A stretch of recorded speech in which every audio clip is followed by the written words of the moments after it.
Assalamualaikum warahmatullahi wabarakatuh. Alhamdulillahi rabbil alamin. Wassalatu wassalamu ala ashrafil mursalin Sayyidina wa nabiyyina Muhammad ibn Abdullah Rasulil Amin wa ala alihi wa ashabihi wa man tabi'ahum bi ihsanin ila yaumiddin. Subhanaka la ilma lana illa ma 'allamtana innaka antal alimul hakim. Rabbi shrah li sadri wa yassir li amri wahlul 'uqdatam min lisani yafqahu qawli. Rabbi yassir wa la tu'assir. Rabbi tammim bi khair wa ba'd. Saya muliakan ayahanda pengurusi bagi Masjid Sungai Tiram, Ayahanda Haji Zabidi, ahli jawatan kuasa bagi masjid, seluruh pimpinan masyarakat, para guru, para asatizah, para alim ulama, para santri, ibu ayah, abang-abang, kakak-kakak yang dirahmati Allah Subhanahu wa taala sekalian. Kita panjatkan syukur pada Allah Subhanahu wa taala pada malam ini dapat meneruskan pengajian kitab Fathul Muta'ali fi Adabil Ilmi wat Talaqqi, dan kita telah masuk pada adab yang seterusnya, adab dengan kitab serta alat pengajian. Betul ya? Sila.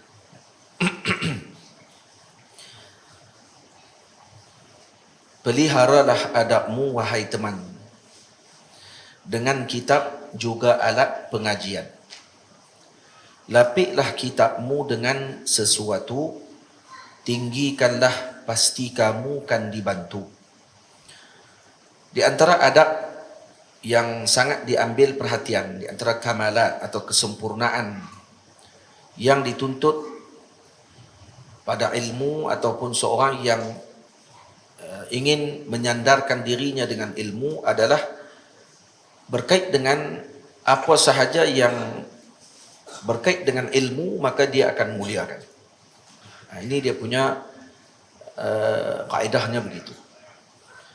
Sebab tu kalau kita mengaji dalam kitab-kitab adab kenaan dengan menuntut ilmu, maka semua yang berkait dengan ilmu akan dimuliakan oleh seseorang tersebut yang menyibukkan dirinya dengan ilmu. Sama ada dengan gurunya, apatah lagi lah, murid beradab dengan gurunya.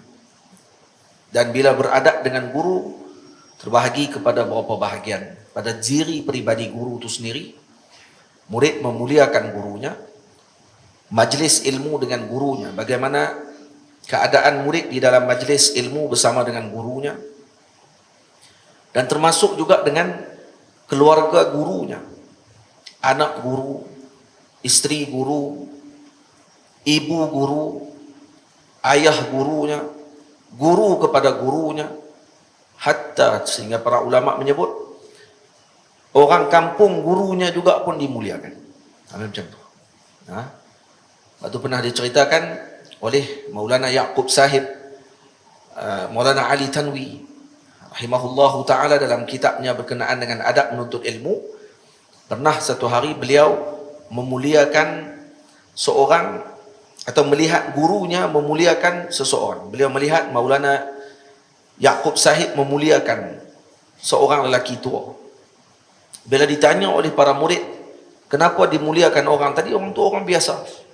Maka kata guru tadi, itu adalah orang kampung gurunya saya. Orang kampung guru dia. Tok guru dia. Ni orang kampung tok guru dia. Dan kalau dia mengaji di mana pondok ataupun di mana tempat pengajian, kemudian bila ditanya atau jumpa dengan seorang, ditanya kepada orang tadi, dari mana asal? Kawan tadi sebut daripada kampung Tok Guru ataupun hampir dengan kampung gurunya. Maka dimuliakan orang tersebut, dihormati, dilayani dengan baik. Kenapa? Karena berkait dengan guru. Macam tu sekali. Dan perkara ini tidak akan jadi pelik kepada orang yang mempelajari dalam sistem tradisional Islam. Ngajian ini tidak akan pelik, karena ini ditemui dalam kitab-kitab para ulama dan diwarisi daripada para ulama akhlak tersebut. Yang ini tidak ada di dewan-dewan kuliah, tidak ada di mudarras universiti. yang khususnya telah meninggalkan perkara-perkara tersebut disebabkan kerana mungkin jauh daripada pendidikan yang sepatutnya. Walaupun kadang di mudarraj ataupun di bangunan-bangunan universiti tersebut terdapatnya para alim yang besar, tapi berbeza dengan yang berada di dalam madrasah-madrasah yang diajarkan, yang dididik oleh para guru, yang murid berada dan duduk dengan para gurunya. Maka moga-moga Allah Ta'ala mengembalikan universiti-universiti yang ada pada zaman sekarang dengan adab yang sedemikian, insyaAllah. Yang ini murid bukan hanya hadir ke universiti untuk mengambil segulung sijil, tetapi mengambil juga adab dan akhlak, dan para guru, pensyarah dan seumpamanya perlu lebih dahulu dididik dengan cara yang begitu. Barulah akan mampu untuk memberikan sesuatu kepada para muridnya. Itu satu. Kemudian adab murid dengan murid juga, sesama teman, pun diambil perhatian. Murid sesama murid, teman sesama teman dalam pengajian. Dan tidak ditinggalkan adab bersama dengan alat ilmu, kitab, pen, dan juga segala yang berkait dengan ilmu juga diambil perhatian dalam tradisi Islam. Maka kita letakkan bab ini kerana mengikuti dengan apa yang telah disusun dan ditulis oleh para ulama sebelum kita, bahawa ada adab ataupun kitab yang khusus atau fasal yang khusus berkenaan dengan adab dengan alat ilmu. Maka saya letak di sini adab dengan kitab serta alat pengajian. Peliharalah adabmu wahai teman, dengan kitab juga alat pengajian. Dari kitab termasuk alat pengajian. Termasuk dengan alat pengajian. Cuma kenapa kita asingkan kitab dalam sebutan? Karena lisyarafihi, karena mulianya kitab. Karena kitab adalah dianggap sebagai usul pertama ataupun usul yang utama di dalam pengajian bagi seorang murid tersebut. Tamam? Maka kerana itu kita asingkan. Maksudnya kalau kita sebut peliharalah adabmu wahai teman dengan alat pengajian, sudah memadai alat pengajian, termasuk dalam alat pengajian adalah kitab. Tapi kita asingkan sebutan kitab dan alat pengajian kerana kitab tadi diasingkan disebabkan kerana kemuliaan kitab. Lapiklah kitabmu dengan sesuatu, tinggikanlah, pasti kamu kan dibantu. Ini antara adab penuntut ilmu. Maka dia akan menghormati dan memuliakan kitab yang dia perolehi. Apa sahaja kitab? Guru saya Maulana Syekh Ahmad Mamduh hafizahullah ta'ala, ketika melihat anaknya meletakkan buku di bawah ataupun diletakkan di atas lantai, maka dia akan berpesan kepada anaknya tersebut untuk diangkat kitab tadi ke atas. Hatta kalau kitab tadi komik sekalipun. Walau komik sekalipun. Walau buku mainan kanak-kanak. Walau buku bacaan yang kita kata bacaan santai dan seumpamanya, maka tetap dihormati dan dimuliakan untuk anak tadi dididik menghormati semua jenis kitab. Kalau yang macam tu pun dimuliakan kerana dia ada ketah dan ada bentuk dia dan ada tulisan, dan kemungkinan ada nama orang yang baik dalam tu, nama orang yang soleh, maka diminta untuk angkat. Walaupun buku tadi buku Superman, pakai sepeda kat luar pun, jadi diangkat juga, diletak di atas untuk apa? Untuk dididik murid tadi ataupun anak tersebut agar memuliakan kitab. Kita kena didik anak kita macam tu. Kita kena dululah. Ni kita pun kitab letak kat bawah. Kitab pun letak kat bawah, letak dekat atas lantai. Maka ni tidak dikira beradab dengan alat ilmu, khususnya kitab. Maka kalau kamu lapik kitab tadi dengan sesuatu. Jadi kalau kita macam dah hadir ke majlis, kita ada kitab banyak contohnya, jangan terus letak di atas lantai macam ni. Kurang-kurangnya letak ada satu pelapik. Sama ada kita beli kain burdah, kain yang kita letak selempang tu, lipat kain tu sikit, letak kitab atas tu, tak apa lagi. Macam kita nak semayang, kitab kita tak tahu nak letak mana ni, nak semayang, nak pegang tak boleh, beg tak bawa, maka sekurang-kurangnya ada lapik kain tadi, diletakkan atas kain tadi, sudah dikira memuliakan kitab tersebut. Tamam? Jadi tak perlu kita nak kena tak atas rak sana apa semua sekali. Kalau kata kita duduk di tengah-tengah ni, ni kalau ada meja macam ni, alhamdulillah, boleh tumpang tak atas meja tu. Tapi kalau kata tak ada meja di masjid dan surau yang seumpamanya, maka cukup sekadar kita meletakkan sesuatu yang digunakan untuk jadi tinggi sikit daripada lantai. Jadi lebih tinggi sikit daripada lantai maksudnya. Kurang-kurangnya dengan satu helai kain. Kita lipat kain tu kan. Atau sejadah, lipat sejadah tu kan. Bagi jadi tebal sikit tu, tak atas dia. Macam tu. Tu adab kita dengan kitab. Susunlah ia sebaik-baik cara, ikut martabatnya yang paling mulia. Kalau kita nak susun kitab pula, maka susunan kitab mestilah disusun dengan yang dianjurkan oleh para ulama. Kata susun kitab, di rak kitab pun dianjur dan ditulis oleh para ulama dalam kitab-kitab mereka. Di sini saya sebutkan juga seperti mana yang telah saya ambil daripada sebahagian kitab para ulama. Jadi susun kitab dengan sebaik-baik cara, ikut martabatnya yang paling mulia. Jangan diletakkan atasnya sesuatu tanpa sebab, itu yang dipesan guru. Jadi jangan kamu letakkan di atas kitab dengan sesuatu. Contohnya handset, letak atas kitab. Ni kitab kita ni, tak handset atas kitab.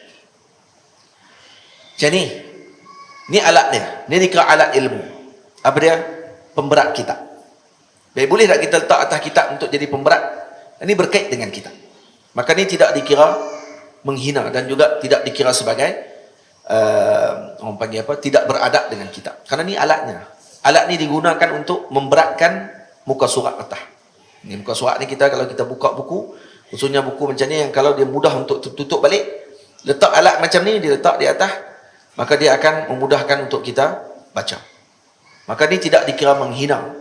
Kenapa? Kerana ini memang pemberat dan dibuat khas untuk kitab. Faham tak? Itu maksudnya. Yang dimaksudkan kita di sini, meletakkan sesuatu sama ada di atas kitab tersebut atau di tengah kitab. Contoh ambil pen. Kita letak di pen di tengah kitab macam ni, kita tutup. Macam ni. Ini cukup dimarahi oleh para guru dan dipantang. Pantang para ulama kalau kata kitab dibuat macam ni. Kerana ni akan merosakkan kitab. Akan merosakkan kitab. Jadi jangan buat macam ni. Letak pen dan sebagainya di tengah-tengah macam tu. Tamam.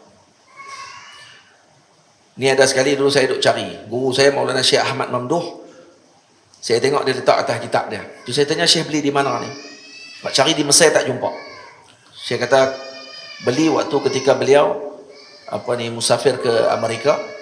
Darul Ifta Misriyah hantar beliau untuk ke program di Amerika Syarikat.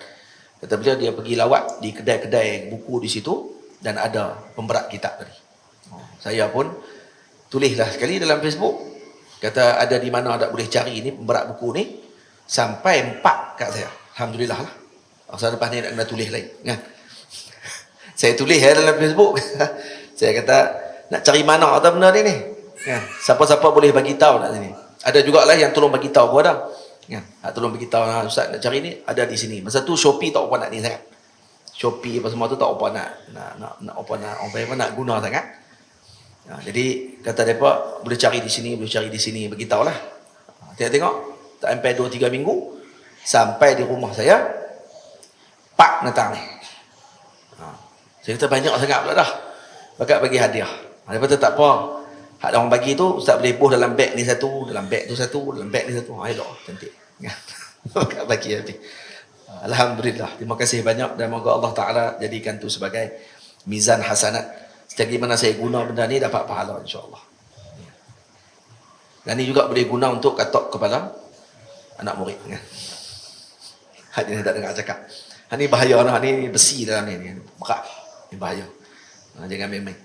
Baik, jangan diletakkan atasnya sesuatu tanpa sebab. Ni, tanpa sebab. Itu yang dipesan guru. Lepas tu sebahagian ulama membenarkan yang macam ni diletakkan kerana ni bersebab dengan kitab. Tapi yang lain daripada macam ni, contohnya handset. Kita nak bercakap waktu tu ataupun berkhutbah contohnya. Tak ada alat yang kita nak kena guna untuk nak bagi kitab yang kita nak baca tadi ni, takut lagi tertolak dengan angin, terabuk habis khutbah-khutbah dia. Dia kata jenuh. Ustaz kata jangan tak. Dia nak tak macam mana ni sambil duk pegang kayu begini semua. Hak jenis tak khutbah lah, hak jenis membaca khutbah ni. Jadi macam mana nak buat? Boleh tak letak untuk niat tadi? Ya, dibenarkan kata sebahagian ulama. Walaupun ada qalil minal adab. Itu masih lagi dikira kurang. Sebab ni bukan alat dia. Tapi kerana bersebab. Maka dimaafkan dengan tujuan tersebut. Seperti yang juga ditunjukkan oleh sebahagian guru-guru kita, karena mereka mengatakan dengan sedemikian. Tapi yang syadid betul dengan adab ini, mereka tak akan buat macam tu. Mereka yang berkait dengan alat kitab saja. Jadi ini sentiasa akan dibawa. Ini saya pun ni, bawa ni anak murid dah faham. Santri-santri pun dah faham, jadi dia pun memang bawa siap dah untuk saya nak guna dalam kelas pengajian. Baik. Jangan diletakkan atasnya sesuatu tanpa sebab, itu yang dipesan guru. Itu guru saya Maulana Syekh Ahmad pernah sekali waktu kami duduk mengaji kita ikhna di rumah Maulana Syekh Abdul Aziz Syahawi di kampung, masuk waktu Zuhur. Jadi saya pun, Syekh terberhenti sebab Syekh kata kita nak bersembahyang dulu. Saya pun ambil pen saya letak kat tengah ni, tutup. Syekh marah tu. Syekh Ahmad ni guru saya. Kami dua orang pergi mengaji dengan Syekh Abdul Aziz Syahawi di kampung. Syekh baca kita ikhna. Jadi waktu nak tutup tu Syekh marah. Dia kata, Ahmad, kenapa buat macam ni? Dia kata, kamu akan rosakkan kitab ni, tidak ada adab dengan kitab, kata dia. Ambil ni. Lepas tu dia buat pula dalam dompet dia ataupun dalam apa ni, pencil case dia tu. Rupanya dia dah kerak banyak dah kertas kecil-kecil untuk jadi penanda buku. Macam tu sekali. Syekh saya ni ahli majlis fatwa besar. Ulama besar di Al-Azhar Al-Syarif. Dan beliau kata dia beli kertas kajang tu, besar tebal tu, dikerak kecil-kecil untuk buat penanda buku. Sekarang senang. Di kedai buku ada jual penanda hak lekat tu. Hak ada warna tepi tu. Tengok kitab macam nak darah sikit lah. Ni orang perempuan dia minat jenis tu. Kita kalau tak apa nak minat. Tapi perlu benda tu sebenarnya. Perlu kenapa? Kerana menjaga adab kita dengan kitab. Kongkong kitab kita tidak akan rosak. Ni kena jaga betul. Ni pesan para ulama kita untuk jaga kitab. Lepas ni kalau mengaji bab ni, kena jaga. Tak boleh lah di masjid Sungai Tiram, tiba-tiba ada lagi orang tak kitab atas tanah, atas lantai. Jadi tak boleh. Dia kata ni kan pelapik kat ustaz ni. Ni kan apa ni, orang panggil apa? Kapet ni kan pelapik. Jadi saya letak atas kapet kan. Ni adalah betul sangat. Dah ada lagi hak boleh bagi tinggi sikit lagi, bagi tinggi sikit. Pakai pelapik yang ada kat bahu kita, kain yang ada dekat kita bawa tu, letak bagi tinggi kita. Memuliakan kitab tidak akan rugi. Saya akan baca kisah-kisah orang-orang yang memuliakan kitab dan mereka ditinggikan oleh Allah. Muliakan cara kamu membawanya. Ini yang seterusnya. Cara bawa kitab juga perlu dimuliakan. Letakkan di dada, jangan jinjing saja. Jadi kalau nak bawa kitab pun ada cara dia. Jangan bawa kitab macam bawa plastik balik daripada pasar. Beli ikan benung. Bawa macam mana? Kita bawa ikan benung, kalau beli bawa plastik, bawa macam mana? Bawa dada macam ni? Kita meleleh kot badan lah. Kita akan bawa macam ni kan, tepi jalan macam tu je, menjinjing. Tak, kitab jangan bawa macam tu. Ada orang bawa kitab macam tu, sungguh. Ni, pegang kitab macam ni, letak di bawah, jalan jinjing macam tu. Tidak ada. Cara bawa kitab macam mana?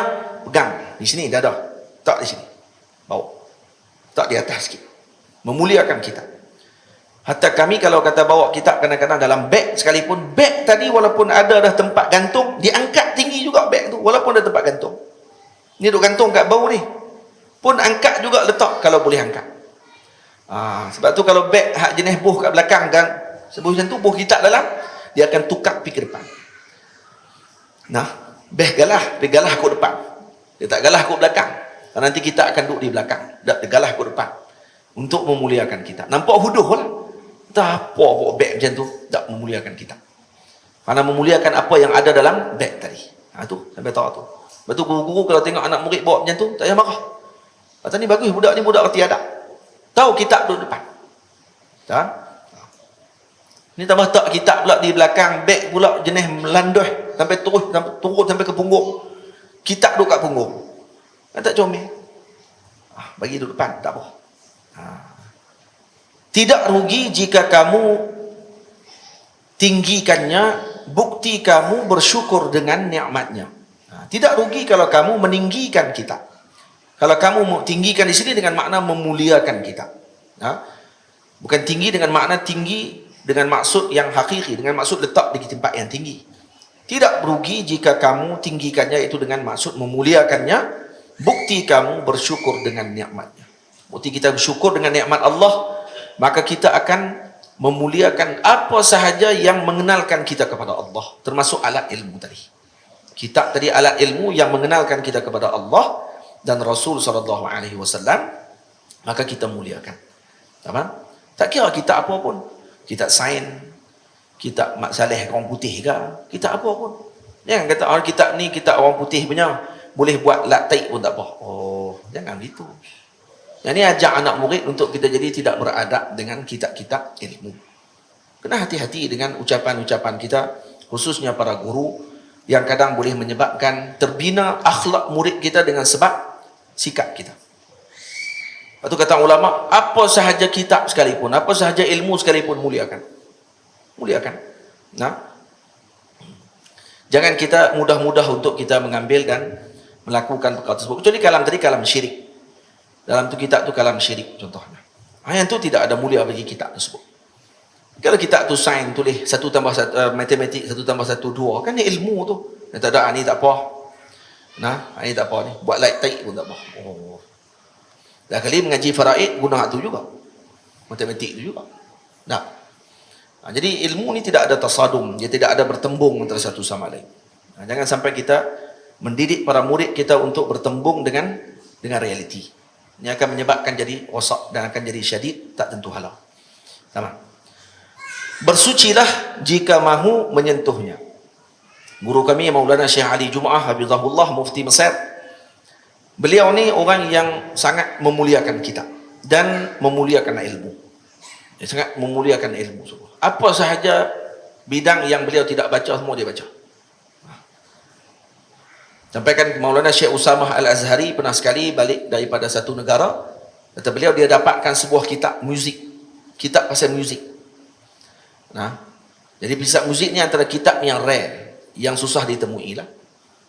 Jadi kata Syekh, dia nak bagi hadiah kitab ni dekat Syekh Ali Jumaah. Kerana kitab ni payah jumpa ni. Jadi kalau bagi benda yang rare, kitab-kitab yang payah jumpa ni dekat Syekh, dah tu Syekh akan seronok. Nanti Syekh akan ingat lama lah. Kata, ni kitab ni fulan yang bagi. Kenapa kitab ni rare, payah nak jumpa. Balik-balik daripada negara tadi, Syekh Usamah pergi jumpa dengan Syekh Ali, Mufti Mesir dulu, bawa kitab tu dah. Tapi dia tak tunjuk lagi kat Syekh Ali. Dia dah baca dah kitab tu. Tengok dalam kitab tu ada sebut satu masalah sekian-sekian, jadi Syekh Usamah nak bincang dengan Syekh Ali. Dia cerita ni Syekh Usamah sendiri cerita ni. Ini saya dengar sendiri Syekh Usamah cerita. Jadi Syekh Usamah pun tanya kat Syekh Ali tentang satu masalah dalam muzik tu. Ni bab hukum muzik ni, cerita bukan hukum. Cerita bab muzik. Nah, cerita bab macam not tu. Betul tu. Bila ditanya macam tu, Syekh Ali kata, dia jawab, Syekh Ali bagi tahu jawapan. Jawapan dia begini-begini. Ada dalam kitab fulan-fulan. Kitab tu ada kat tangan Syekh. Dia kata, ada dalam kitab tu, dia kata. Kitab tu aku dah ada, dia kata. Kitab tu aku dah ada dah. Lama dah. Kitab tu aku dah ada. Maksudnya yang Syekh Usamah kata ni rare sungguh ni. Rupanya Syekh Ali awal lagi rare. Lagi dulu awal daripada ada lagi kitab tu. Dia telah baca habis dah kitab tu. Dah boleh berkeluar pula masail yang dibincang tadi ni. Hatta kitab muzik sekalipun dibincang oleh para ulama Islam. Jadi itu menyebabkan akal dan juga fikiran mereka jadi luas, tidak jadi sempit. Tamam?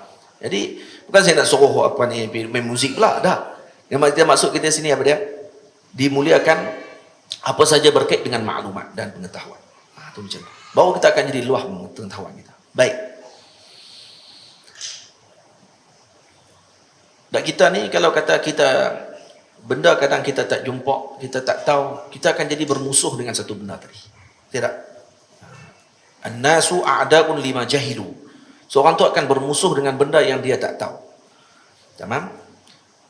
Itu semalam saya ada baca satu kisah di masjid dekat orang kampung waktu ketika kuliah di masjid di Tongplu, di Surau, di Tongplu. Sebab kami lah ni masjid tengah duk renovate, mayang di Surau. Jadi saya baca kitab Tajul Arus. Pada sebelum Jumaat saya akan baca kitab Tajul Arus Al-Hawi li Tahzibin Nufus karangan Al-Imam Ibnu Athaillah As-Sakandari. Lama dah baca, dekat 2 tahun dah baca kitab tu. Jadi hari Jumaat saya mengajak di masjid di kampung saya tu sebelum Jumaat. Lebih kurang dalam setengah jam ataupun 45 minit sebelum Jumaat saya akan baca kitab Tajul Arus.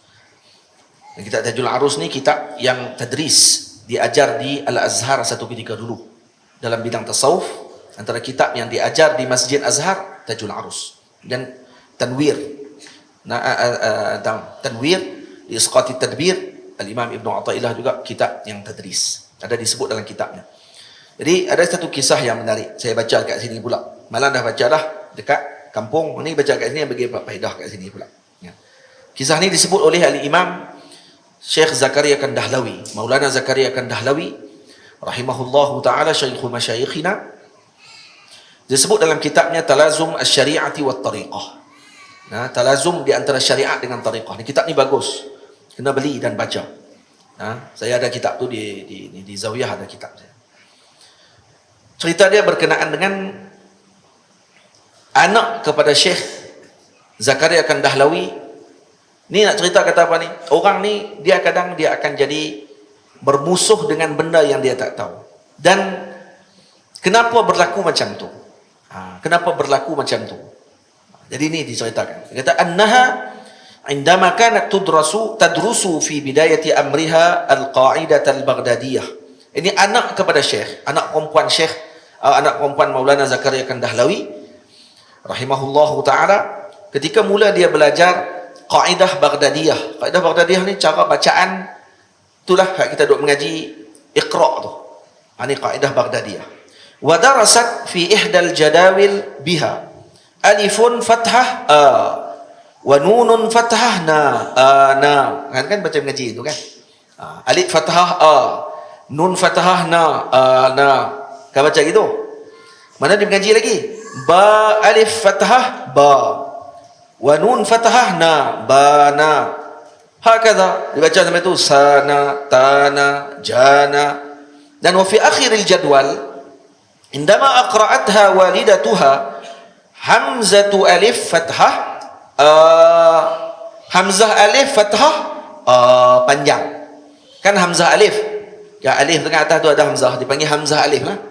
Hamzah alif fathah panjang sikit. Dia tak baca macam alif fathah hamzah alif fathah panjang. Nah, wa nun fathah na. Ni mak dia baca. Balik-balik mak dia duk baca ni. Dia duk balik bulan kaji dengan mak. Lepas tu mak pun baca macam tu. Kemudian anak ni tanya, saratit tiflatu wa'taradat. Lima hadha. Tanya kat mak dia, mak kenapa baca macam tu? Kenapa baca ana? Kenapa tak baca kaifa naqulu ana wala naqul hamzana? Dia kata hamzah alif fathah ana. Kenapa tak baca hamzah alif fathah hamzana? Baca macam India sikit. Awak tak baca hamzana. Kenapa baca ana? Kan tadi alif fathah a. Yang ni hamzah alif fathah panjang pula dah. Awak tak baca hamzah. Boleh faham ni?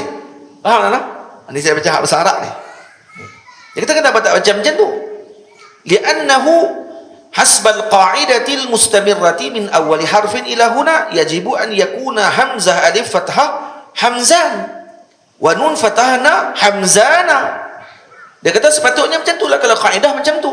Kaedah a alif fathah a, ba alif fathah ba, nun alif fathah na. Tetap begitu. Tapi hamzah alif fathah tiba-tiba baca na, awak tak baca hamzah na. Betul kaedah macam tu kata dia. Anak kecil rot mak pedin tak nak jawab. Mak pun syarah tak boleh. Ikut kaedah macam tu lah. Faqalat laha walidatuha, maka mak tak nak jawab apa dah. Mak kata apa? Idza jaa abuki fas'alihi. Nanti kalau pak balik tanya kat dia. Ni kalau Syekh Zakaria Kandahlawi, Maulana Syekh Zakaria, alim kabir, muftil anam, syarah Bukhari, Kawakibud Durri, Kawakibud Durriyah, syarah kepada Sahih Al-Imam Al-Bukhari, dikarang oleh Al-Imam Kawakibud Durri. Kawakibud Durri, syarah kepada Sahih Al-Bukhari, Al-Imam Maulana Zakaria Kandahlawi. 23 jilid ada di rumah saya kitab. 23 jilid Syekh Zakaria Kandahlawi syarah hadis Sahih Bukhari. Bahasa Arab. Faham? Jadi kata mak, nantilah ayah balik tanya kat ayah. Nanti insya-Allah dia jawab. Ni mak tak lepas api, mak serah kat ayah. Hakadha aflatatil ummu nafsaha minha. Jadi mak pun dah kalah, tak boleh nak jawab. Wa ba'da maji'i ajaztu ana aidan an ifhamiha. Bila saya balik, kata Syekh Zakaria Kandahlawi, saya pun tak boleh nak bagi dia faham. Kenapa Hamzah alif fathah panjang? Kenapa tak baca Hamzah? Mak anak tanya itu, Syekh pun syarah tak lepas pi juga. Anak dia kata, pelik. Ni orang panggil anak ni. Cerdik budak ni. Faqultu laha. Akhirnya Syekh Zakaria Kandahlawi kata apa? Ni jawapan ni. Dengar ni. Buaya semua dengar elok-elok jawapan ni. Ni pun jawapan pelepah agak ni untuk anak-anak kita. Apa dia jawapannya? Syekh Zakaria kata, inna aqlaqil an saghir. Wahai anakku, akal kamu sekarang kecil lagi. Akal kamu kecil. Wa indama takburina fasatafhamina, nak baca pun panjang ni. Fasatafhamina binafsiki insyaallah. Nanti kata Syekh dia, wa indama takburina fasatafhamina insyaallah. Nanti kalau kamu dah besar, insyaallah kamu akan faham sendiri apa yang aku cakap ni.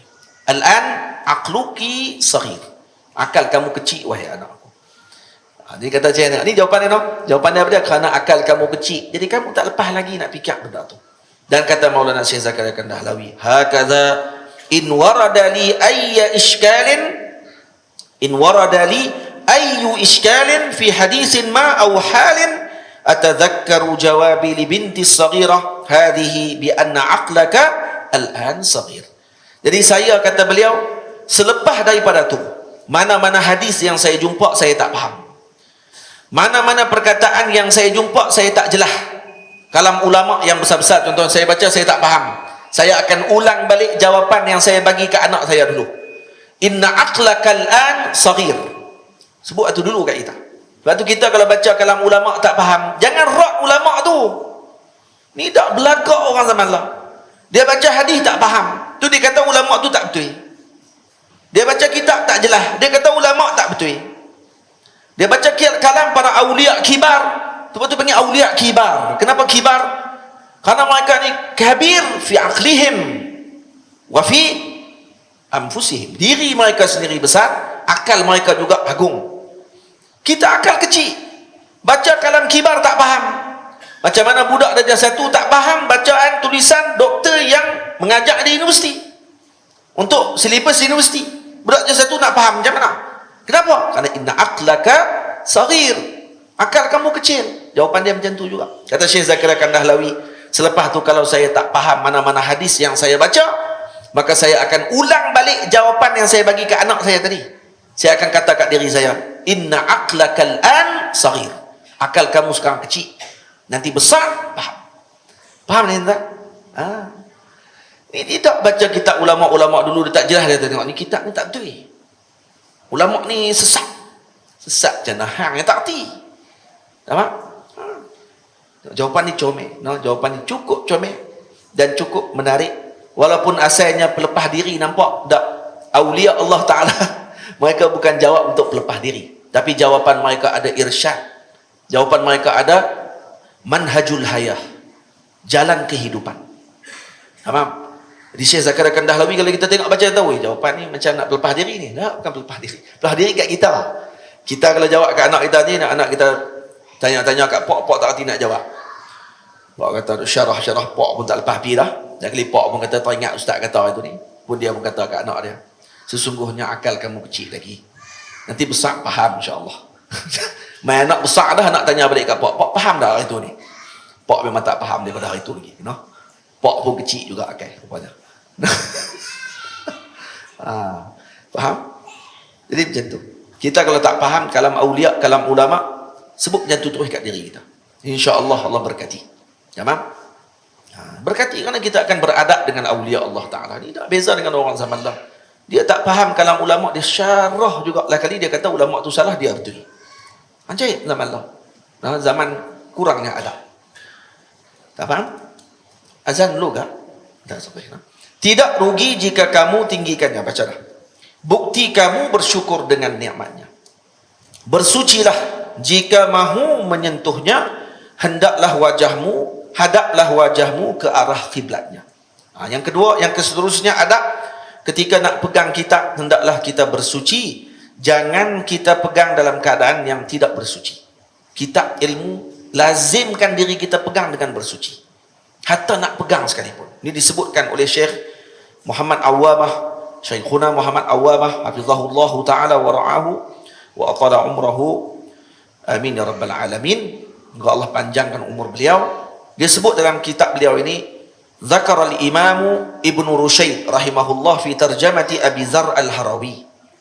Imam Ibnu Rusyaid telah menyebut dalam kitabnya Ifadatun Nasih, tentang terjemah atau biografi Al-Imam Abu Dzar al-Harawi. Siapa Imam Abu Dzar al-Harawi? Beliau adalah perawi kepada Sahih Bukhari yang beliau mengambil daripada Imam Muhammad ibn Yusuf al-Firabri. Ini murid kepada Imam Al-Bukhari radhiyallahu anhu. Jadi sanad dia melalui Imam Bukhari lalu seorang saja, Imam Abu Dzar al-Harawi. Ini sanad beliau dengan, dan dia perawi Sahih Bukhari juga, Imam Abu Dzar al-Harawi. Dan diceritakan anil Imam al-Bukhari rahimahumullahu ta'ala jami'an anna Aba Ismail al-Harawi al-Ansari qara'a ala Abi Dzar al-Harawi. Al-Imam Abu Dzar Harawi, satu hari ada seorang muridnya Ismail Harawi al-Ansari membaca juzuk daripada Sahih al-Bukhari kepada beliau. Jadi ketika dibaca sedikit sampai kepada hadis Sayyidina Jabir radhiyallahu anhu at-tawil fi sifati hajjatin Nabi sallallahu alaihi wasallam. Sampai pada satu hadis itu panjang. Cerita berkenaan dengan haji Nabi sallallahu alaihi wasallam. Qala Abu Ismail wa awma'tu bil juz'i ilaihi liyaqudah. Jadi bila mana aku duduk tengah baca tu, aku pun bagi hadis tadi, retah yang aku baca tu kepada beliau untuk dia pegang. Bila dah selesai nak bagi kepada beliau, faqala li dha'hu, kata Imam Abu Dzar Harawi, guru ni kata apa? Letakkan dulu kitab tu, pegang dulu. Falastu ala wudu'in wa lam yamassah. Aku tak ada wuduk, kata beliau, dan dia tak pegang kitab tu. Macam tu sekali. Ini bukan Quran, tapi mulia beliau dengan kitab ilmu ni sampai tahap macam tu. Tak pegang dia kalau tidak ada wuduk. Yang ni yang kita ingatkan selalu kepada para santri, pada para murid, jangan ambil keringan dengan benda ni. Nak pegang kitab saja ambil wuduk. Cuba tengok dalam kisahnya Al-Imam Syamsul A'immah Al-Hulwani. Ini diceritakan oleh Al-Imam Burhan Az-Zarnuji radhiyallahu anhu. Kata beliau dalam Ta'limul Muta'allim Tariqat Ta'allum, wa min ta'zimil ilmi, di antara perkara memuliakan ilmu, ta'zimul kitabi, memuliakan kitab. Ini memuliakan ilmu, salah satunya dia memuliakan kitab. Fayambaghi li talibil ilmi alla ya'khudha al-kitaba illa bi taharatin. Hendaklah seorang penuntut ilmu tadi, apatah lagi alim. Kalau penuntut ilmu kena jaga, alim lebih lagi kena jaga dengan kitab. Hendaklah dia memegang kitab dia tidak lain dengan taharah, mesti bersuci baru boleh pegang kitab. Wa hukiya 'an Syekh al-Imam Syamsul A'immah al-Hulwani annahu qala, kata al-Imam Syamsul A'immah al-Hulwani, dihikayatkan daripada beliau, kata beliau, innama niltu hadzal ilma bitta'zim. Sesungguhnya aku mendapatkan ilmu ini dengan pengagungan. Pengagungan pada apa? Pada kitab, hatta dengan kitab. Kata beliau, aku dapat kedudukan macam ini. Aku dapat ilmu yang luas. Beliau Syamsul A'immah. Ini ulama dalam mazhab Hanafi. Digelar beliau dengan Syamsul A'immah, mataharinya para imam pada zaman beliau. Syekhul Masyayikh. Orang tanya dia, apa rahsia kamu dapat kedudukan yang agung dalam ilmu, wahai imam? Kata beliau, innama niltu hadzal ilma bitta'zim. Saya dapatkan ilmu ini dengan pengagungan. Pengagungan terhadap apa? Kata beliau, fa inni ma aqaztul kaghada illa bi taharatin. Kaghad maksudnya apa ni? Kitab. Dipanggil kaghad. Bahasa Parsi kata saya. Tapi dah jadi Arab dah. Digunakan untuk bahasa Arab pun dipanggil kaghad. Kaf alif ghin dal. Kaghad. Kata dia, saya tidak mengambil kaghad kitab ini illa bi taharatin, melainkan dengan bersuci. Wa Syekhul Imam Syamsul A'immah As-Sarakhsi kana mabtuna, dan diceritakan juga Syekh Al-Imam Syamsul A'immah As-Sarakhsi, nah, ada baca Sarakhsi, ada baca dengan Sarakhsi. Kana mabtuna, beliau kena sakit perut. Mabtun maksud sakit perut. Jadi macam cerit-berit. Wa kana yukarriru fi lailatin, dan setiap malam, pada malam satu malam saja terpaksa berulang alik ke tandas berkali-kali. Fatawadda'a fi tilkal lailati 17 marratan. Dan hari itu saja, waktu malam tu saja 17 kali beliau berwudu, li'annahu kana la yukarriru illa bi taharatin. Ini karena beliau tidak akan mengulang bacaan kitab beliau melainkan dengan bersuci. Jadi setiap kali dia sakit tengah duk baca kitab, bersuci ni, sakit perut. Karena hari itu kena mabetun, kena sakit perut. Masuk tandah. Keluar tandah, ambil wuduk lagi. Baru pegang balik kitab. Sakit perut lagi, masuk lagi tandah. Keluar tandah, ambil lagi wuduk. Baca lagi kitab. Tak lama, keluar lagi. Masuk tandah lagi, 17 kali. Dalam sebahagian riwayat disebut, kata beliau masuk tandah tadi pada musim sejuk. Bayang ambil wuduk musim sejuk, 17 kali agak-agak macam mana? Tahu? Kita tengah malam, kalau kata boleh buat macam tu, wali tu. Li'annahu kana la yukarriru illa bi taharatin wa hadha li'anna al-ilma nurun. Ini kenapa? Karena ilmu itu cahaya. Wal wudu'u nurun, dan wudu itu juga cahaya. Fayazdadu nurul ilmi bihi. Maka akan bertambah cahaya ilmu dengan apa? Dengan nuru al-wudu. Dengan nurnya wudu, maka kena laksanakan begitu. Tamam? Itu sampai tahap macam tu para ulama kita beramal. Bersucilah jika mahu menyentuhnya, hendaklah hadaplah wajahmu ke arah kiblatnya. Ini juga salah satu daripada adab kita dengan ilmu, yaitu dengan kitab. Maka ketika mana nak membaca, maka hadapkan wajah kita ke arah kiblat. Kalau boleh lah, kalau boleh. Tamam? Dia tak perlu lah nak kena tukar pula meja ni pergi ke belah dulu pula. Kan? Ada sebahagian tempat macam tu kan, di Al-Azhar, kalau di Ruwa' Al-Atrak, tok guru akan duduk menghadap ke kiblat, anak murid akan menghadap ke tok guru. Kenapa? Kerana kiblat murid adalah gurunya. Tamam? Kiblat murid adalah gurunya pada waktu itu. Ini tak perlu tukar lah. Apa dekat gini tak apa. Sebab di di Masjid Azhar pun, di mana pun tak ada masalah, benda ni tak ada masalah. Ada orang dia rigid sangat lagi. Yang tadi yang kita sebut kena menghadap kiblat ni, tok guru kena pindah. Dia pindah masjid orang pula dah. Masjid dia tak apalah buat. Ni masjid orang. Nak buat macam tu, buat di masjid kita nanti tu. Di Zawiyah kalau nak buat macam tu. Dalam masjid saya pun nanti duduk kat depan macam ni je. Susah lagi nak ubah pula dengan mikrofon apa semua tu. Kan susah ni kan dekat dengan tu. Ada bilik dia apa semua sekali kan. Kita pun faham benda tu.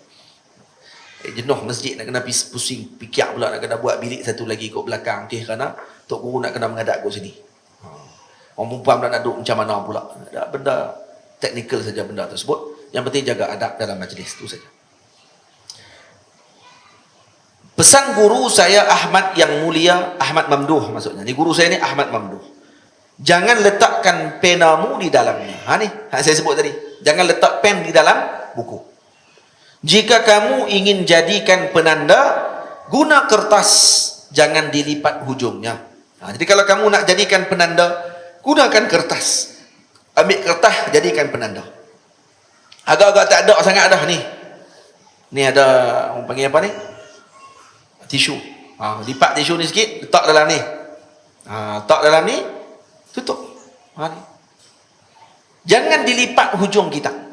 Ni ada orang yang suka lipat hujung kita ni. Saya kira pernah lipat. Jumpa masalah penting sikit, lipat lagi hujung. Lipat habis. Kita aja berlipat-lipat. Elakkan daripada benda macam tu. Kita pun buat juga, kadang-kadang terlupa buat juga kita. Jadi elakkanlah, elakkan. Jadi benda ni kena jadi sajiyah. Jadi darah daging kita. InsyaAllah kita akan tinggalkan segala amalan buruk yang kita buat sebelum ni dengan kita.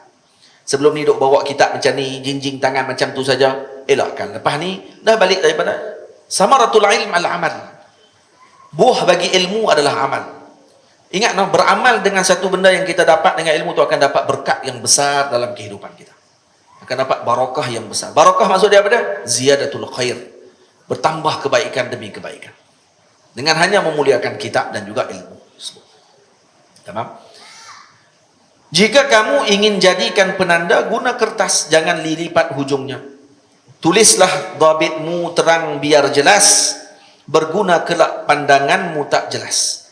Tu. Tulis dhabitmu, dhabit kitab kita tu. Kalau kita nak catat di sebelah kitab ni. Dhabit. Tulis biar jelas, tulisan biar terang.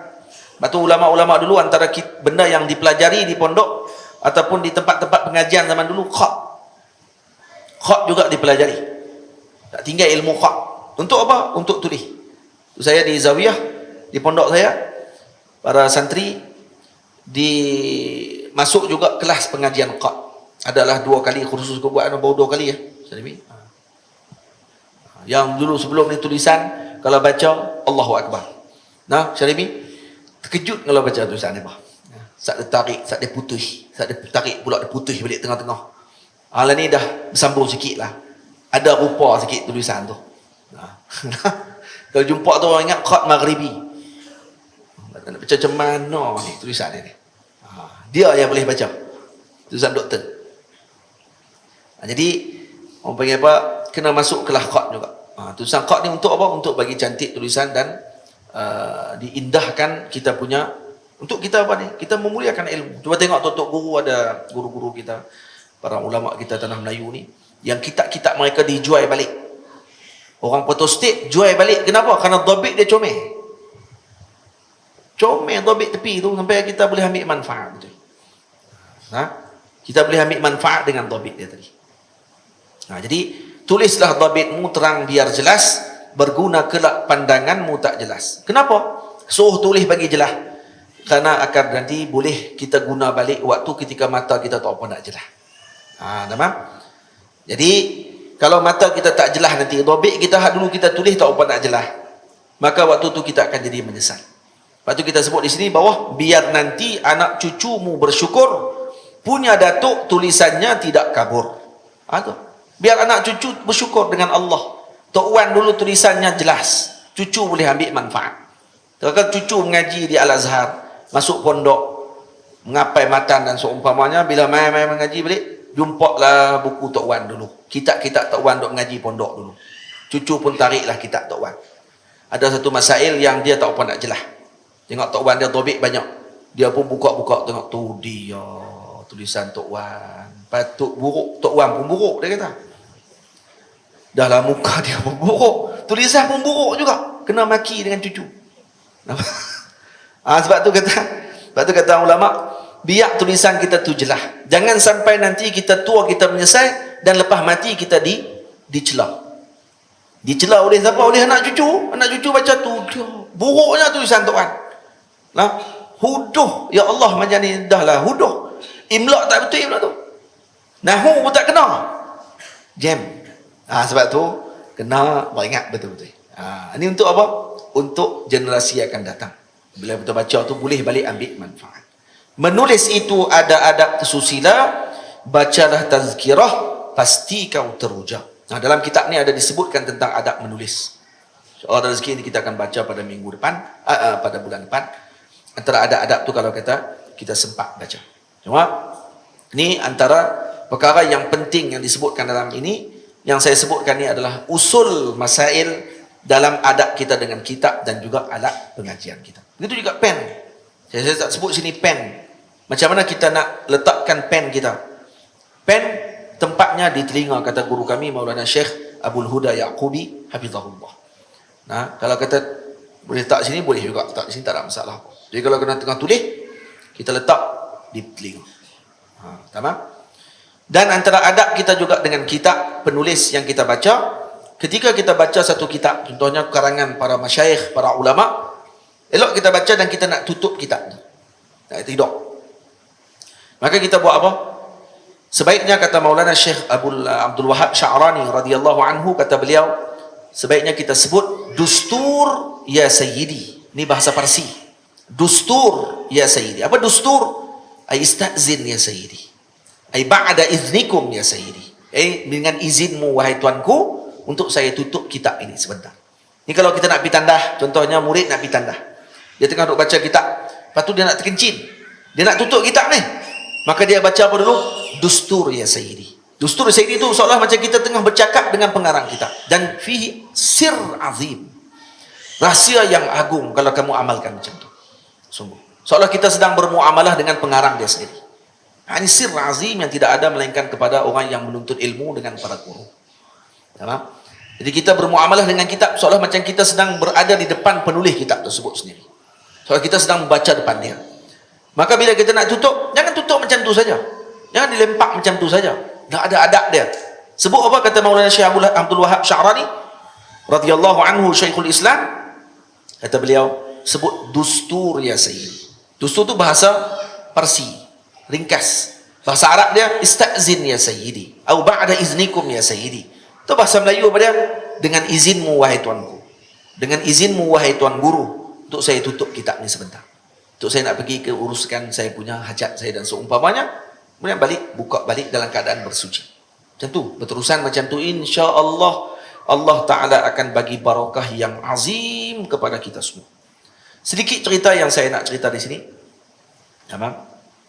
Disebutkan, nah ni beza orang yang mengaji dengan berguru dengan yang tidak berguru. Benda-benda yang berkait dengan kitab, letak atas meja, letak atas lantai, kitab diangkat letak tempat yang mulia, susun kitab pun ada turutan dia. Kalau nak susun kitab macam ni, nak tindang-tindang kitab ni, nak tindang kitab, nak atas ni, kitab mana yang kena atas sekali, tak boleh kita pergi tindang atas Quran. Nah, lepas tu tafsir macam mana nak susun. Kalau dekat maktabah rumah kita ada rak buku, apa yang kita paling atas sekali nak susun apa? Susun yang paling tinggi. Ini Al-Quranul Karim. Kalau Al-Quran mujarrad, Quran saja semata-mata macam ni, ni Quran semata-mata, tak ada tafsir. Susun paling tinggi sekali. Kemudian tafsir, tafsir selepas dia. Tafsir pula ada sebagian ulama yang lebih lagi terperinci, susun pula ikut martabat tafsir pula. Tafsir mana yang paling tinggi? Tafsir bil ma'sur, tafsir Quran dengan Quran, tafsir Quran dengan hadis. Antaranya tafsir Tabari, Durrul Mansur, Al-Imam Suyuti. Atau antara tafsir bil ma'sur, itu susun dulu. Kemudian tafsir yang dengan pandangan, dengan ijtihad para ulama, tafsir Qurtubi, tafsir Imam Baydawi dan seumpamanya disusun selepas itu. Dan ada sebagian ulama kata susun ikut tarikh wafatnya alim tadi. Siapa yang wafat dulu? Yang wafat dulu tu susun dia dulu. Mana kitab yang paling besar digunakan? Tabari paling besar sekali digunakan. Tabari letak dulu. Kemudian baru susun selepas dia tafsir sekian begitu. Habis tafsir hadis. Selepas hadis fikih. Dan usul fiqh. Kemudian bawah pada tu ataupun selepasnya tasawuf. Dan selepasnya lagi baru kitab lughah di bawah. Kitab lughah di bawah. Sebab dia alat ilmu sahaja. Dia alat ilmu, dan yang mana maqasid kepada ilmu seperti hadis, seperti tafsir, itu di atas sekali. Macam tu sekali ulama susun dan dilihat perkara tadi dengan teliti. Sama? Itu kalau kita mampulah untuk susun macam tu lebih baik. Kalau kita ada maktabah besar, sebaiknya disusun yang dalam bentuk yang sedemikian. Sama? Cuba tengok di sini. Last cerita kita. Kata Syekh Muhammad Awwamah hafizahullah ta'ala. Ini dia sebut ni. Saya baca satu-satu cerita dia. Kata beliau, hasala li amrun yasurruni hikayata tarafihi al-awwal wa yasu'uni hikayatu tarafihi al-thani. Baca hikayatu. Naam.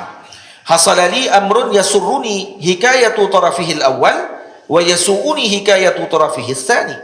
Ada dua cerita kata Syekh. Satu cerita aku gembira nak cerita. Cerita kedua aku rasa tak suka nak cerita, tapi kena cerita juga kerana ada faedah, kerana ada perkara penting yang aku nak sebut.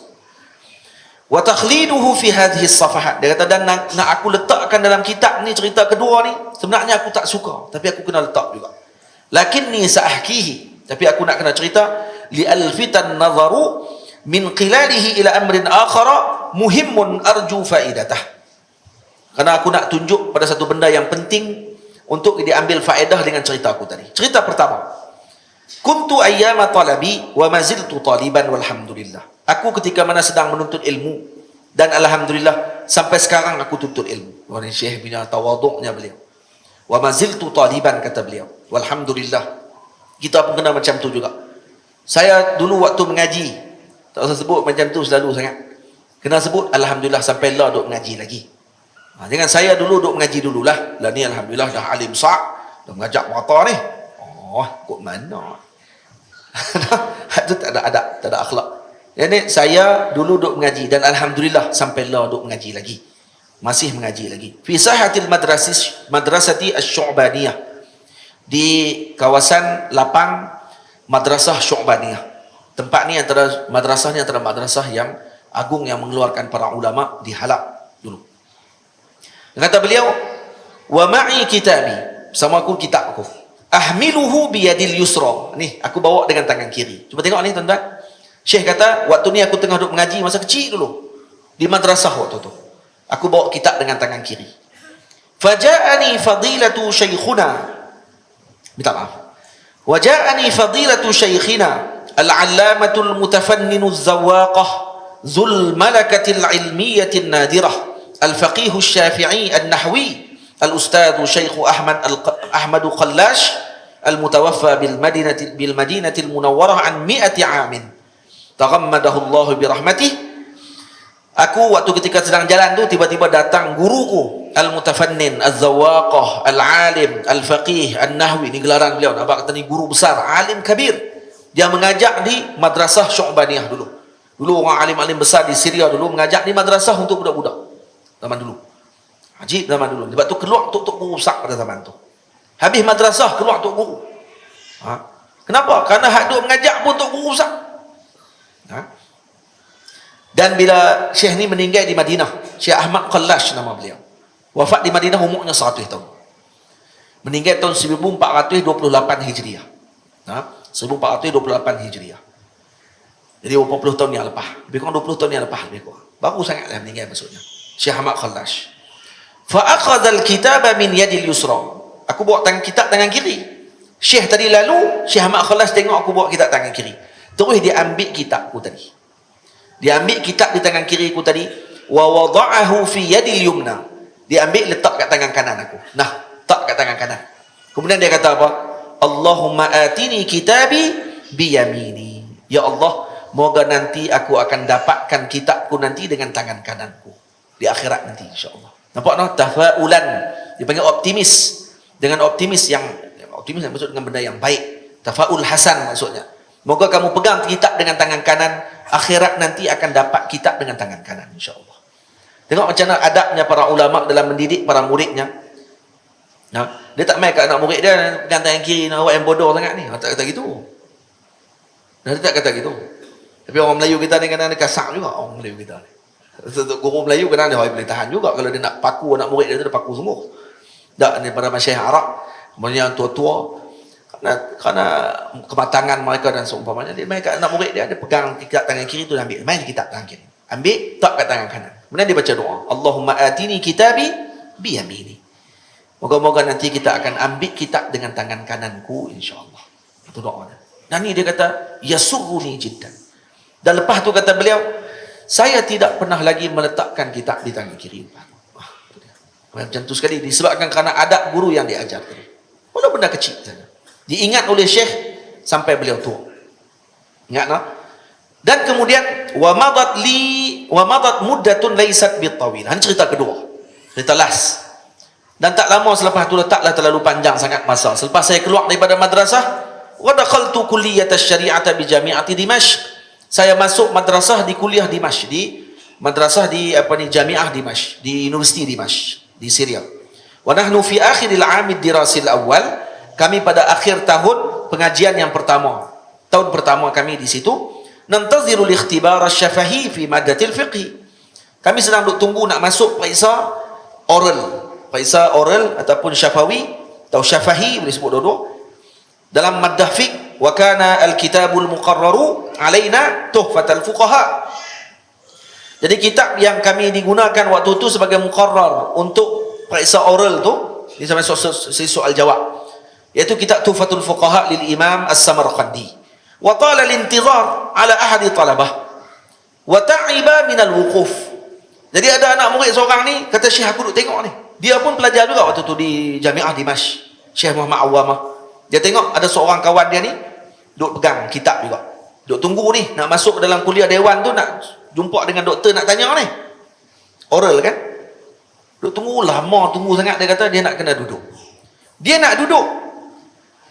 Dan dia kena duduk dekat apa? Darajatis salah. Darajah salah maksudnya ni tangga. Tangga dekat dewan tu. Nak duduk pula seluar hitam. Kalau duduk berabuk, akan kesan jelas lah nampak dekat seluar hitam dia tu. Wa huwa yalbasu bantalun aswad wal ghubar yadhhar alaihi bisyiddah maka nanti akan nampaklah ghubar, debu tu pada seluar hitam tu nampak jelas nanti. Fama kana minhu illa an wada'a al-kitaba tuhfatal fuqaha 'ala al-ardi wa jalasa 'alaihi. Dan apa yang dibuat oleh anak muda tu, dia ambil kitab, dia tengok tak tahu nak duduk macam mana dah, dia ambil kitab Tuhfatul Fuqaha Imam Samarkandi, dia buat apa? Dia pergi letak kat bawah, dia pergi duduk atas kitab tu. Jadi pelapik. Yang ni selalu jumpa di Mesir. Saya jumpa selalu, ya Allah, sakit hati. Lagi hebat duduk atas Quran. Itu lagi hebat. Dia tengok tak tahu nak buat apa ni, sapu-sapu tak Quran, duduk atas Quran. Tak ajaib ni betul. Saya pernah sekali pergi ke satu kedai, beli kitab depan masjid, depan Azhar. Depan Azhar saya masuk kedai kitab, besar kedai kitab dia. Nak beli kitab lah. Tengah-tengah masuk dia pilih kitab. Tengok peniaga tu, bukan peniaga, pekerja kitab tu, dia boleh ambil kerusi, dia letak kerusi depan dia, dia letak pelapik atas kerusi tu, dia letak roti. Kerusi, roti dia duduk atas pelapik, punya comel, dia duduk atas kitab. Kitab susun tinggi, sama tinggi dengan kursi tu. Kitab apa? Kitab Azkar Imam Nawawi. Kurang ajar betul. Duduk atas kitab Azkar, dia boleh buat pelapik kursi. Saya ingatkan dia nak duduk atas kursi tu. Kan? Kalau dia tak kitab, dia letak roti atas kitab Azkar tu pun saya dah nak marah dah.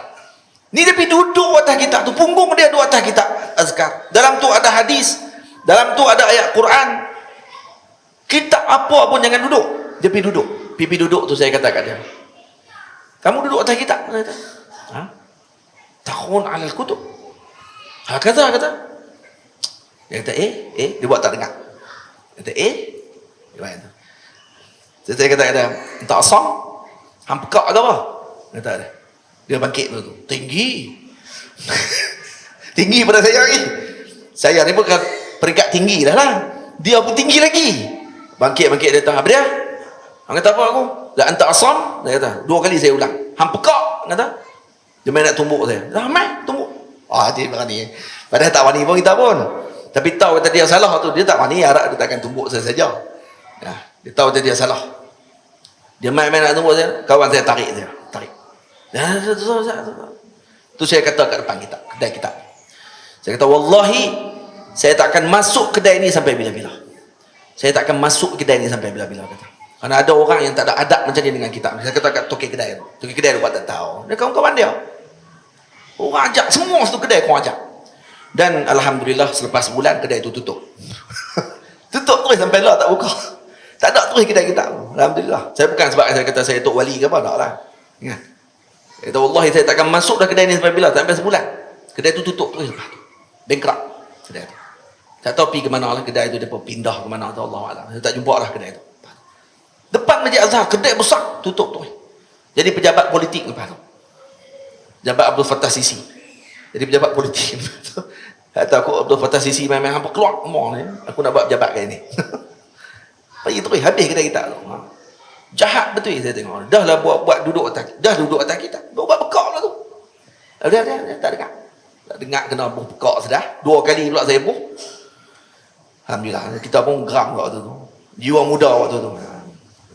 Lah ni kalau jumpa macam tu saya akan kata, moga Allah rahmati kamu. Jadi sufi lah ni lain sikit lah.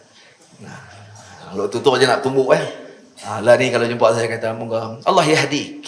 Allah yahdik ya akhi. La taf'al hakadha. Hada su'ul adab ma'al kutub. Saya akan sebut macam tu lah. Tapi masa tu lah, anta asam, hang pekak, bodoh. Bodoh yang tu yang berkelih, nak kelih tu. Tapi Alhamdulillah tak kelih lah. Saya keluar tu, saya pun sumpah depan kedai tu. Dan saya kata kalau saya masuk lepas ni memang kena banyak kafarah. Kitab bergugatan tu. Seronok juga tengok kitab kan tu. Tapi Alhamdulillah kedai tutup dah. Jadi Alhamdulillah tak kena banyak kafarah pun. Nah, kalau saya termasuk pun. Tak apa. Itu yang berlaku. Dan tengok apa kata Syekh. Inna hadhil al-baqiyah min asatizatil jami'ah. Dia kata kenapa jadi macam ni? Dah minta maaf. Wa innahu yasu'uni wallahi an usajjila hadha. Aku sangat terasa hati aku nak tulis cerita ni. Hak kawan ni duduk atas kitab ni.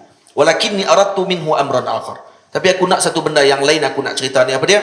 An yaqifal qari'u ala misali hayyin waqi'iyyin fihi al-farqul kabir baina tarbiyati ala aidi ulama'i amilin harisina ala ikhtina'i sunnati nabawiyyah wa talqiniha amaliyan li abna'ihim talabah hatta fi hadhihi al-juz'iyah.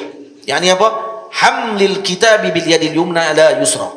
Sebenarnya aku nak bagi tahu kepada semua yang baca kitab ni untuk tengok betul-betul macam mana contoh yang jelas depan mata para ulama amilin yang mendidik para muridnya dengan sekecil perkara, iaitu bawa kitab dengan tangan kiri ditukar ke tangan kanan sampai macam tu sekali dia ambil perhatian, dan dibezakan dengan apa? Bainad dirasati fi arwiqatil jami'at as-sammil bukm. Berbeza dengan yang mengaji di dewan kuliah universiti yang pekak buta, tak tahu apa, yang tak ada adab, sampai kitab diletakkan di bawah punggung. Ini bukan bermaksud para masyaikh menentang universiti, kerana mereka juga masuk universiti, kita juga masuk universiti. Bukan kita tentang dengan universiti, tidak. Tapi perlu diperbetulkan dengan akhlak dan adab di tempat yang berprestij, yang tinggi macam tu. Sepatutnya nama pusat pengajian tinggi, maka akhlaknya juga kena tinggi. Jangan hanya kadar masuk tadi hanya untuk material. Dan ini tidak akan berlaku selagi mana yang berada di tempat tersebut tidak berniat dengan material. Tempat yang ketika mula masuk material di tempat tersebut dengan makna keduniaan dalam jiwa, maka ketika tersebut tempat tadi tidak akan lagi selamat daripada keduniaan. Jiwa pribadi murid akan juga terdidik dengan keduniaan. Dan terdidik dengan keduniaan bukan mesti dengan bangunan yang elok, dah. Yang ini dididik dengan kecintaan pada dunia. Nakkan dunia sungguh-sungguh. Nah, itu saya kata bukan mesti dengan pondok mesti kayu saja. Baru akan jadi orang murid ni akan jadi seorang yang tawaduk. Kalau buat pondok dengan kayu, dengan bata, nanti akan jadi tidak tawaduk. Lah, itu bukan mi'yarnya. Nah, kita pun tahu maksud zuhud apa dia. Nah, mi'yarnya di mana? Ni, di dada kita, di jantung kita. Di tempat bagaimana kita berfikir dengan dunia tersebut. Itu maksud kita. Tamam? Jadi setakat itu dulu, wallahu ta'ala a'la wa a'lam. Moga Allah Ta'ala beri kepada kita kefahaman dengan ilmu. Moga Allah Ta'ala memberikan kepada kita adab dengan ilmu. Dan kita tengok cerita dua tadi, moga-moga kita dapat faham dengan sungguh-sungguh betapa ilmu ni sangat mahal harga dia. Betapa adab dengan ilmu ni sangat penting. Dan moga dengan adab tersebut kita akan mendapatkan ketinggian dalam ilmu dan mendapatkan manfaat yang besar dengan ilmu agama Allah Subhanahu wa Ta'ala. Dan kurang-kurangnya kita akan melihat betapa besarnya ajaran yang telah ditunjukkan oleh para salafus salih, para ulama pemuka kita, dan berbezanya pendidikan yang dididik oleh guru daripada tangan mereka sendiri kepada para murid dengan yang dididik bukan dengan cara yang dididik oleh para awliya dan para ulama. Maka dia akan hasilnya berbeza. Tamam? Yang dididik oleh para ulama yang keluar juga insya-Allah akan jadi orang yang beradab dengan umat dan menjadi ulama insya-Allah. Tapi kalau yang dididik bukan daripada para ulama dan para salihin dan para awliya, maka tidak akan mampu untuk melahirkan perkara tersebut. Karena anak singa tak akan boleh lahir daripada kucing. Anak singa mesti lahir daripada singa juga. Pak mesti singa baru anak je singa. Tiba-tiba ya pak kucing nak keluar anak singa, tak jadi itu. Tamam? Faham tak? Insya-Allah. Jadi moga-moga Allah Ta'ala jadikan kita sebagai orang yang beradab dengan ilmu dan ahlinya, dengan para ulama dan para awliya Allah Subhanahu wa Ta'ala. Qul qauli hadza astaghfirullahal azim li wa lakum. Saya minta ampun, minta maaf kalau ada terkasar bahasa dan tersilap dalam bicara kita, dan moga-moga Allah Ta'ala temukan kita lagi pada tahun atau bulan yang akan datang di masjid ini untuk kita meneruskan bacaan kitab ini sehingga selesai. Wassallallahu ala sayyidina Muhammad wa ala alihi wa sahbihi ajma'in. Walhamdulillahi rabbil alamin. Bismillahirrahmanirrahim. Alhamdulillahi rabbil alamin. Wassalatu wassalamu ala asyrafil mursalin wa ala alihi wa sahbihi ajma'in. Rabbana zidna ilman wa wasi' rizqina wa barik lana fima razaqtana wa ja'alna mahbuban fi qulubi ibadika wa azizan fi uyunihim wa ja'alna wajihan fi dunya wal akhirah minal muqarrabin ya katsiran nawal wa hasanan fi 'ali qa'iman bila zawal ya mubdi'an bila mithal falakal hamdu wal minnatu wasyarafu 'ala kulli hal. Allahumma arzuqna al-istiqamata wal ikhlas. Allahumma inna nas'aluka mutaba'ata li sayyidina Muhammadin sallallahu alaihi wasallam fil aqwali wal af'al. Wa sallallahu ala sayyidina Muhammad wa ala alihi wa sahbihi ajma'in. Walhamdulillahi rabbil alamin. Saya mohon izin, kami dah solat jamak tadi. Mohon izin untuk saya keluar dulu. Minta izin daripada tuan-tuan semua. Assalamualaikum warahmatullahi wabarakatuh.